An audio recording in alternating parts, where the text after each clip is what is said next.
In 2023, a startling chorus of voices, Nobel laureates, leading AI researchers, and the chiefs of the biggest AI firms signed a stark warning. Preventing the extinction-level risks from advanced AI should be treated like pandemics or nuclear war. That sentence shocks because it skips the obvious middle step. How do we get from a helpful chatbot that drafts emails to something that could end human life? The short answer: follow the curve of capability and imagine what keeps happening if it never stops. Think of AI progress as a line drawn across time. A few years back, in 2019, models like GPT-2 could do simple, useful things. Answer short, factual queries, translate little snippets, and perform small calculations. By 2022, systems in the GPT 3.5 family were answering harder questions, writing stories, even sketching small programs. Fast forward to models released by 2025. Some can pass advanced exams, assemble entire software applications, and mimic human voices so convincingly that distinguishing them from real people becomes difficult. They're often already better than average humans at many tasks and sometimes outpace true specialists. They still make mistakes, but the list of tasks they can't perform keeps shrinking. Now extend that line a little farther. At some point, the machines stop relying on humans to design their successors. They begin to design and build new AI systems by themselves, not with a helpful human in the loop, but autonomously. When improvement comes from machines improving machines, that curve doesn't rise gently anymore. It steepens dramatically. Keep going and you reach a kind of artificial general intelligence. Systems as broadly capable as a human on a computer, able to combine tools, coordinate actions, and pursue complex projects across domains. Push still further, and you arrive at artificial superintelligence. Entities more capable than the entire population of humans combined, generating breakthroughs in science, industry, and engineering at rates we can barely imagine. If that process continues unchecked, the end point might look to us like gods made of code. Systems that reshape the planet with ease, in ways that feel incomprehensible to human minds. If that sounds like science fiction, remember the ecological analogy. Humans extinguished countless species not because we set out to annihilate them, but because we reorganized the world to suit our needs. We didn't hate those species. We simply altered habitats, redirected resources, and decided, consciously or not, their existence wasn't worth preserving.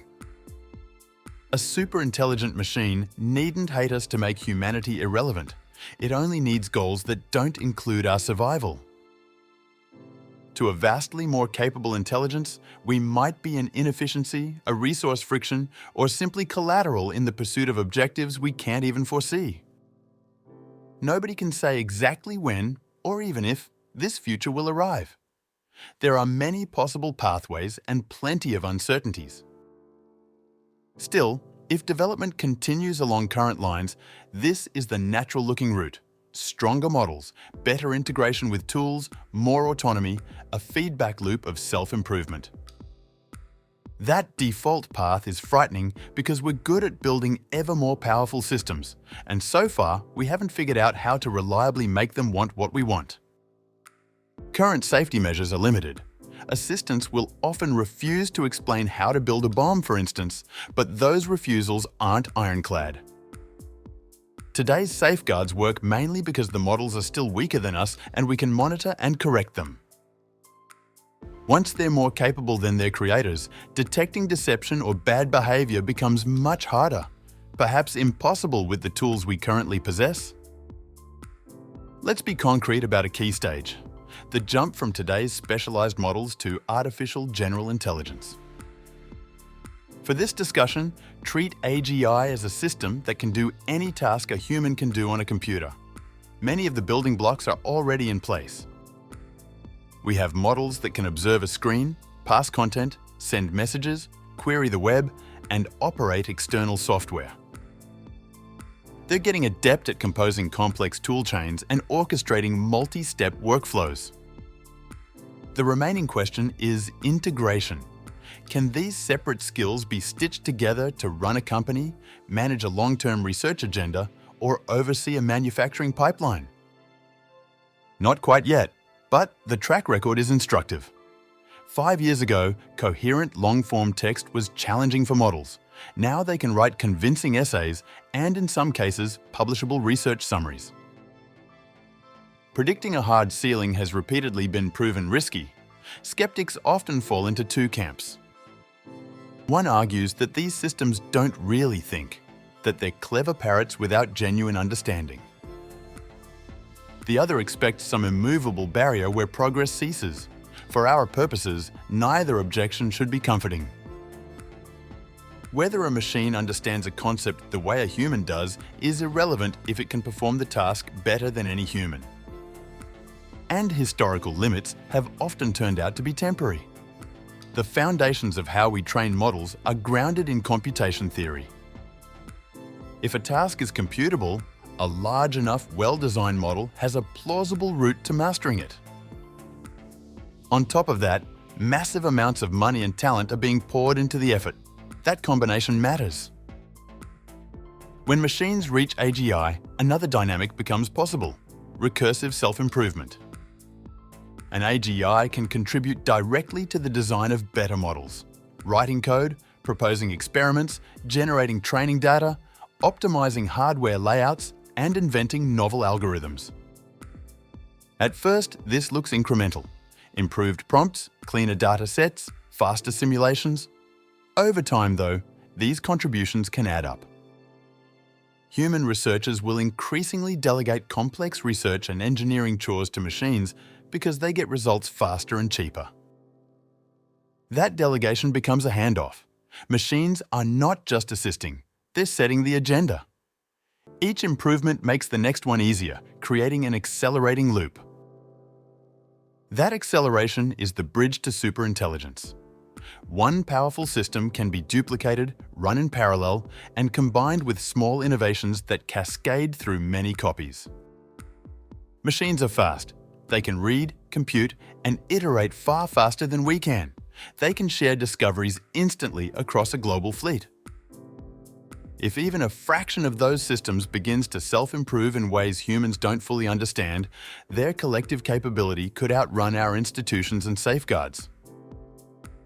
Imagine a mind able to memorize immense data, think thousands of times faster, and replicate itself. Then picture it rewriting its own cognition to be better at every task. It's not hard to see how such a process could produce entities vastly superior to humanity. Will those entities perform miracles? Not magic. The laws of physics still govern what's possible. They can't break conservation of energy or invent faster than light travel.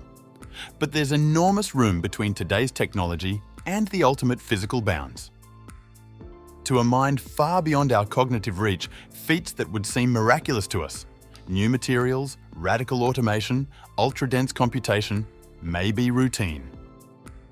Once the self-improvement process exhausts the easy gains, it will press up against those physical constraints, and only then will progress meaningfully slow. Until that point, the gap between human-scale intelligence and machine-scale intelligence could become a chasm.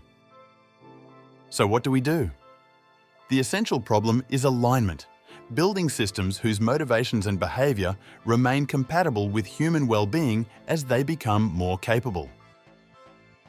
There are promising research directions, but none are close to solved. Today's best defenses are brittle and can be bypassed.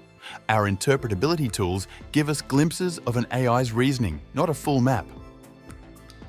We lack dependable tests for capabilities and for misaligned goals. Crucially, we don't need malice to face disaster. Indifference and differing priorities are enough. To a superintelligent optimizer, humans could be an obstacle or an unnecessary complication rather than an enemy. One clear response is to slow down development until our understanding and institutions catch up. We need governance, international agreements, monitoring infrastructure, and robust technical methods to verify what AIs are doing and why. Building those institutions takes time, expertise, and political will. Unfortunately, there is a global rush. Companies and nations are competing to field the most powerful systems, pouring tens of billions of dollars into progress. At present, there are few reliable brakes on that race. That race is why this moment matters. The choices we make now, about transparency, about safety standards, about coordination, will shape a turning point in history. If the tools to build superintelligence arrive before the institutions and engineering to control it, we risk a future where humanity's bargaining power is gone. If we get the sequence right, we can harness extraordinary capabilities while preserving our existence and values. Getting it right isn't optional, it's essential. We're grateful to the folks at Control AI for supporting this explanation. They're working to mobilize researchers, policymakers, and citizens around practical steps to reduce existential risk from AI. If you care about whether our greatest invention becomes our last, add your voice and get involved. Every concerned person can help tilt this toward a safer outcome. The story isn't fixed. The line of capability could bend toward catastrophe, or it could be rerouted by wiser choices and better institutions. The difference between those futures may hinge on the policies we adopt, the standards we demand, and the conversations we have today. This technology can deliver enormous benefits, health, knowledge, and prosperity if we build it with care. But time is finite, and the window to act is open now. Help make sure that when machines grow powerful, they make the world better for us, not a place where we no longer belong.